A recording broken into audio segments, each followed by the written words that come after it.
He was born with an I'm ready to die mentality, because straight out of the womb he was branded with the color blue, never had the time to bloom because the third generation grip has to be ready.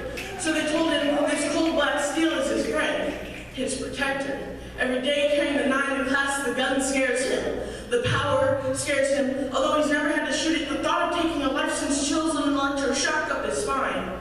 He walks a thin line. One side, balancing his school life, straight A's, would have been a doctor, patching up bullet holes from kids who have seen the same things he has. At home, a gangster who doesn't care, learn to hide the person he wants to be the person he is forced to be.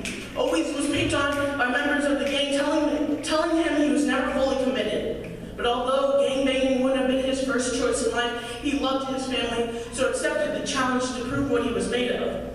Started with jumping members of rival gangs, simple stuff, but then it got tough. Holding store owners at gunpoint, and the point was to test him. And he was passing, but the last thing was a little over his limits because it was his cousin. No, a snitch. Snitches aren't family, but he knew what they had gone through. He was the one to teach him how to ride his bike and tie his shoes, but he was a fool, pulled the trigger, and his cousin had died that night.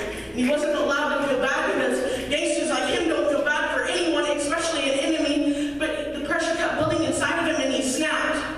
And he wasn't allowed to leave because even though the colors were blue, it was still blood out. And if it wasn't him, it was his little sis, and he couldn't look like a wuss leaving her, so they left together. And never looked back, but kept a flashback in the back of his mind to remind